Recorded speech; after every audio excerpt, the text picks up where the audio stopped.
நேத்து நானும் அம்மாவும் பார்த்தீங்கன்னா, தோட்டத்துக்கு தாங்க போயிருந்தோம். புதினா பறிக்கிறக்கு. தோட்டத்தில சூப்பரா வந்து பார்த்தீங்கன்னா, புதினாலாம் வளர்ந்துருச்சு.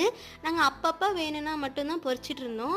சரி அத நான் ஃபுல்லா பறிச்சு விட்டா தான் பார்த்தீங்கன்னா, நல்லா வளர்ந்து சூப்பரா வந்து மறுபடியும் புதினா வந்து தழைஞ்சு வருங்க.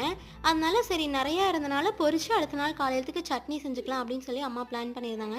நான் பார்த்தீங்கன்னா, பொறிச்சுட்டு சைடுல பச்சை மிளகா பொறிச்சுட்டு இருக்கேன். திரும்பி பார்த்தா, மொளவு தக்காளி கீரையில பார்த்தீங்கன்னா, நெறைய பழம் இருந்துச்சு. அது எனக்கு சாப்பிட்றதுக்கு ரொம்ப ரொம்ப பிடிக்கும்.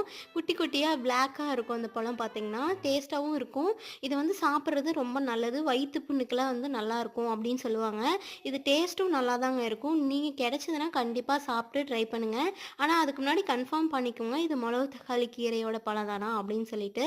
நான் பார்த்தீங்கன்னா, எல்லாத்தையும் சூப்பரா பொரிச்சுட்டு சாப்பிட்டுட்டு இருந்தேன். எங்க அம்மா பார்த்தீங்கன்னா, புதினாலாம் பொரிச்சுட்டு வீட்டுக்கு கிளம்பி போய் நல்லா ஸ்ட்ராங்கா நானும் அம்மாவும் காஃபி வச்சு குடிச்சிட்டு இருந்தோங்க.